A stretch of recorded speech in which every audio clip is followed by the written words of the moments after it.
দুবাইয়ের নিয়মে ইফতারি করতে চলে আসলাম গাবতলী উপজেলার গোলাবাড়ি বাজারে। আর এই ইফতারের আয়োজনটা করছে আমাদের বগুড়ার কন্টেন্ট ক্রিয়েটর মুশফিক মুন্না ভাই। বগুড়ার সাতমাথা থেকে আমরা রওনা দিছি গোলাবাড়ি বাজারের দিকে।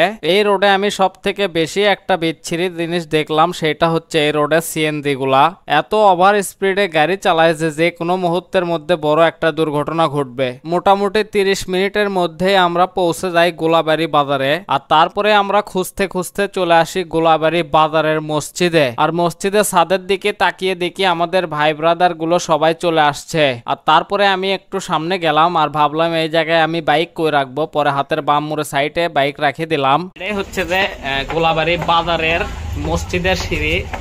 এখন আমরা উপরে উঠবো। এই যে একটা চেংরা বাড়াচ্ছে, কিন্তু ওয়েদারটা কিন্তু খুব সুন্দর ভাই। আসসালামু আলাইকুম।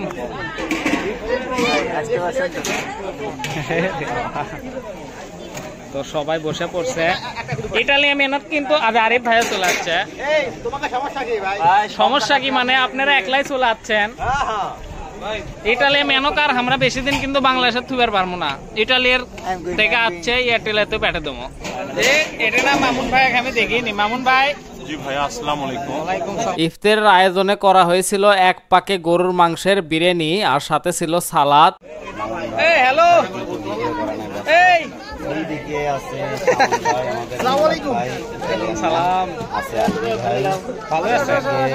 আমি আমার জীবনে প্রথম সৌদি আরবের নিয়মে আজকে আমি ইফতারি করলাম। আসলে সবাই মিলে এক প্লেটে ইফতারি করার কিন্তু অন্যরকম একটা মজা। আর এদিকে তো দেখতেই পারতেছেন একটা কাকা সসপ্যান থেকে আবারও পোলা তুলতেছে, কারণ পোলাটা হেভি টেস্ট হয়েছে, যার জন্য সবাই দুইবার করে নিছে। টিকটকে দেখছো? রোজা কয়টা করছো? সবে।